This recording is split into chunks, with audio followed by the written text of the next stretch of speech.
ತುಂಗಭದ್ರಾ ಯಾನ ತುಂಗಭದ್ರಾ ಯಾನ ಇದುವೇ ದಿವ್ಯಯಾನ.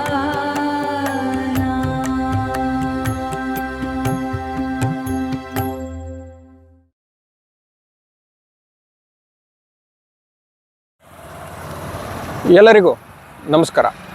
ತುಂಗಭದ್ರಾ ಯಾನಕ್ಕೆ ಸ್ವಾಗತ. ಇವತ್ತು ನಾನು ಹರಿಹರದಲ್ಲಿ ಇದ್ದೇನೆ. ಇಲ್ಲಿಯ ತುಂಗಭದ್ರಾ ಸೇತುವೆ ಮೇಲೆ ನಡೆದುಕೊಂಡು ಬರ್ತಾ ಇದ್ದೇನೆ.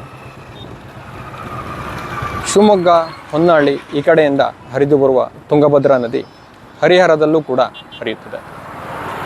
ಇಲ್ಲಿ ಪುರಾತನವಾದ ಹರಿಹರೇಶ್ವರ ದೇವಾಲಯ ಕೂಡ ಇದೆ. ಅದನ್ನು ಕೂಡ ನಾನು ನಿಮಗೆ ಮುಂದೆ ತೋರಿಸ್ತೀನಿ. ಇಲ್ಲಿ ನೋಡಿ ವಾಹನಗಳು ಹೇಗೆ ಬರ್ತಾ ಇದ್ದಾವೆ, ಅದೇ ರೀತಿ ನಿಮಗೆ ತುಂಗಭದ್ರಾ ನದಿ ಹೇಗೆ ಕಾಣ್ತದೆ ಅಂತ ನೋಡಿ. ಶಿವಮೊಗ್ಗ ಕಡೆಯಿಂದ ಹರಿದುಕೊಂಡು ಬರ್ತಾ ಇರುವ ತುಂಗಭದ್ರಾ ನದಿ.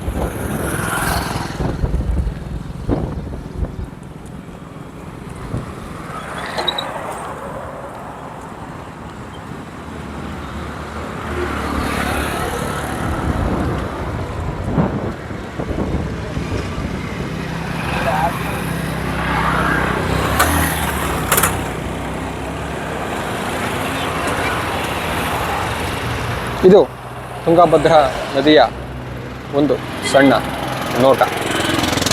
ಈಗ ನಾನು ಹೀಗೆ ನಡೆದುಕೊಂಡು ಹೋಗಿ ಶಿವಮೊಗ್ಗ ಕಡೆಗೆ ಹೋಗ್ತೇನೆ.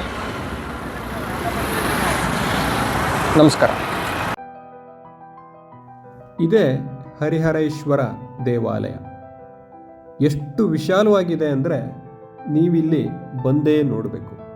ಆ ಕಂಬಗಳು, ಕೆತ್ತನೆಗಳು, ಅಲ್ಲಿ ಸಿಗ್ತಕ್ಕಂತಹ ವಾತಾವರಣ ಇವೆಲ್ಲ ನಿಮ್ಮನ್ನು ಶಾಂತತೆಗೆ ಕೊಂಡೊಯ್ಯುತ್ತವೆ. ಯಾವ ಕಡೆಯಿಂದ ನೋಡಿದ್ರೂ ಇದೇ ಪ್ರವೇಶ ದ್ವಾರವೇನೋ ಅಂತ ಅನಿಸುತ್ತೆ. ಅಬ್ಬಾ, ಎಷ್ಟು ಚೆನ್ನಾಗಿದೆ ಇದು.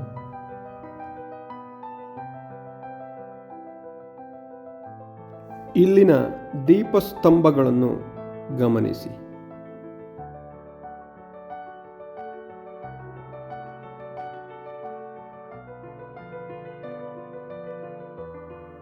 ಹದಿಮೂರನೇ ಶತಮಾನದಲ್ಲಿ ನಿರ್ಮಾಣಗೊಂಡ ಹೊಯ್ಸಳರ ದೇವಾಲಯ ಇದಾಗಿದೆ.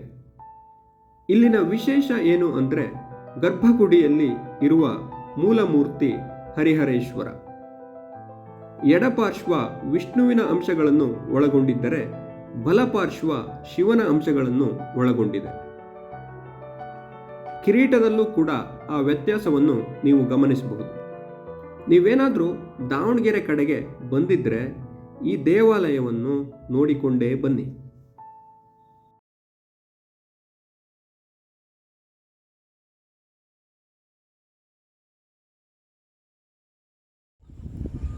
ದೇವಾಲಯದ ಹಿಂಭಾಗದಲ್ಲೇ ತುಂಗಭದ್ರಾ ನದಿ ಹರಿಯುತ್ತದೆ. ಇಲ್ಲೂ ಕೂಡ ನೀವು ಬಂದು ಆನಂದಿಸಬಹುದು. ತುಂಗಭದ್ರಾ ನದಿಯ ಬಲದಂಡೆಯ ಮೇಲೆ ಈ ದೇವಾಲಯ ಇದೆ.